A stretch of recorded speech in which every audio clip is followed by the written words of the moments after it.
Welcome back to The Explainer. I am absolutely thrilled to have you here today because we're doing something a bit different.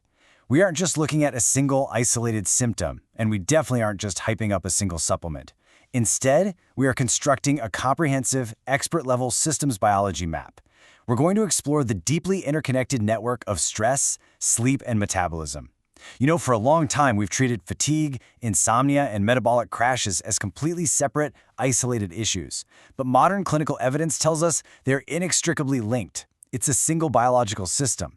So let's dive right into this and map out exactly how your body's stress response dictates your daily energy, and how specific adaptogens, like holy basil, can intervene at a microscopic molecular level.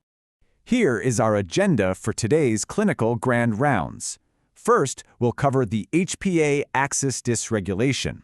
Next, cortisol, sleep, and metabolism. Then, mechanisms of adaptogenic herbs, followed by holy basil clinical evidence. And finally, safety, toxicology, and protocols. Okay, moving right into Section 1, the HPA axis dysregulation, the neuroendocrine cascade. To really grasp this, we need to completely reframe how we think about the stress response. It's not just a fleeting emotion or a bad mood. It is a rigid, physiological system. We're talking about the hypothalamic pituitary adrenal, or HPA axis. This is the central neuroendocrine network of your entire body. It governs your cortisol, your DHEA, and your autonomic activation. Think of it as a massive communication highway between your brain and your adrenal glands. Now, when this system is functioning normally, it coordinates a beautifully precise timed cascade designed for acute, short-term activation, like running from a predator, followed by a full recovery. But under chronic, modern-day demand, this system becomes completely dysregulated. It creates a cascade that impacts literally everything from your immune function to your blood sugar. Let's break down exactly how this builds biologically. Step 1, your hypothalamus releases corticotropin-releasing hormone, or CRH. Step 2, this signals your pituitary gland to secrete ACTH. And then step 3, that ACTH drives your adrenal glands to produce cortisol. What's absolutely crucial to understand here is this continuous causal chain. Chronic psychological or environmental stress basically takes this pathway and locks it in the on state. So your body is continuously flooded with signals that prioritize immediate, short-term survival over long-term recovery, digestion, and restorative sleep. Let's jump to Section 2, cortisol, sleep, and metabolism, the diurnal rhythm. Now we're going to look at the diurnal rhythm, that's your 24-hour cycle of cortisol, and see how it completely dictates your daily energy architecture.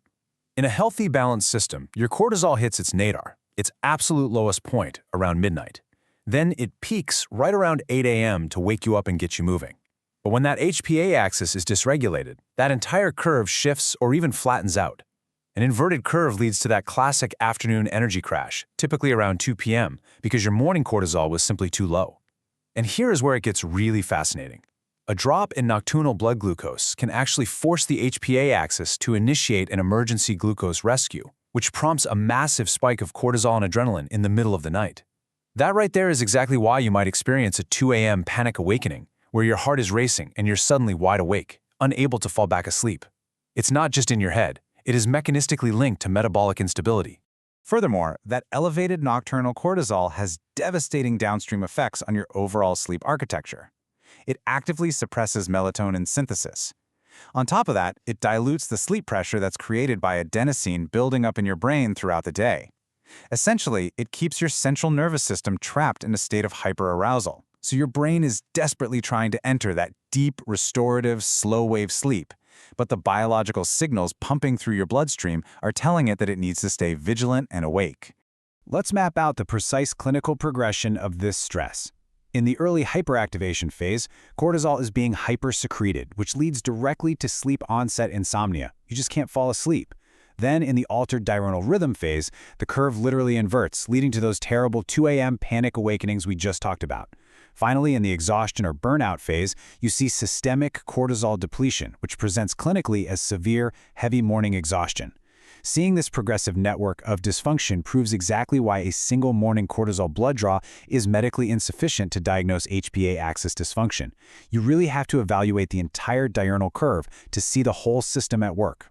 Which brings us to Section 3, mechanisms of adaptogenic herbs, molecular modulators. So how do we actually intervene in such a complex network? Well, we have to emphasize nuance here. Adaptogens are not just some vague wellness cure. They are highly specific modulators. They don't act like a sledgehammer, forcing your body into an artificial state of stimulation or sedation. Instead, they actively interact with the body's stress response systems to restore homeostatic balance to the HPA axis. They act kind of like a thermostat, providing resilience to the entire biological network based on what it actually needs in that moment. Let's look at the elite scientific rigor behind one specific adaptogen, holy basil. What are the actual microscopic receptor mechanisms here? First, it inhibits CRHR1, which directly dampens that initial trigger of the hormonal stress cascade right up in the brain. Second, it suppresses the enzyme 11-beta-HSD1. Now, this is huge. It literally halts the conversion of inactive cortisone into active cortisol in peripheral tissues like your fat cells in your liver, which links stress directly to metabolic weight gain. Third, it has GABA mimetic activity, meaning it binds to receptors to promote central nervous system calming. And fourth, it downregulates COX-2, limiting systemic neuroinflammation. So as you can see, it acts on the entire interconnected system from multiple highly specific biological angles. Moving to Section 4, Holy Basil Clinical Evidence, the sleep disconnect. Let's take all those theoretical mechanisms we just discussed and test them against concrete, peer-reviewed clinical trial data to actually prove efficacy. A 2022 randomized, double-blind, placebo-controlled trial published in the journal Frontiers in Nutrition tracked 100 chronically stressed adults. They were given exactly 250 milligrams of a standardized holy basil extract daily for 8 weeks. Which leads us to a really critical question. It's a question that challenges a lot of common assumptions about how sleep aids function. Does holy basil actually act as a central nervous system sedative? What's truly fascinating here is a phenomenon known as the sleep disconnect. When researchers compared the subjective sleep metrics, meaning what the patients reported feeling, against objective actigraphy metrics captured by wrist-worn trackers, the results were honestly kind of mind-blowing. Participants reported a highly significant 48% reduction in their perceived insomnia severity. They felt so much better. But the objective trackers showed absolutely no statistically significant change in total sleep time or time spent in bed. Wait, what? So why does this matter? It reveals a profound core biological truth. Holy basil does not function as a direct central nervous system sedative.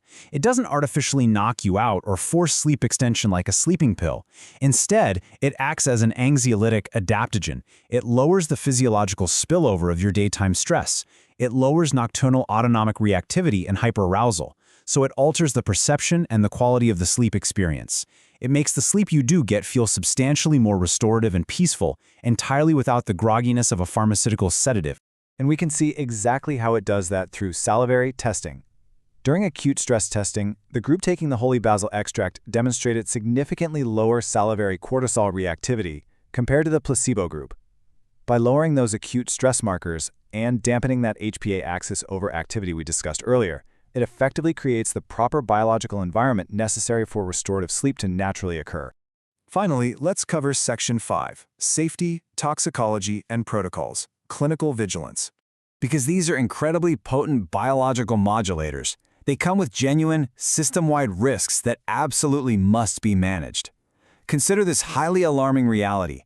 Studies reveal that between 20% and 65% of untested Ayurvedic supplements available online contain toxic concentrations of heavy metals like lead, mercury, and arsenic. This contamination stems from both polluted soil and certain traditional processing practices.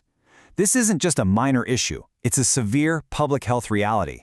Because of this, our clinical parameters must be strictly adhered to. Third-party testing for heavy metals is absolutely mandatory, no exceptions. Furthermore, holy basil is from the mint family, so it obviously must be avoided if you have a mint allergy.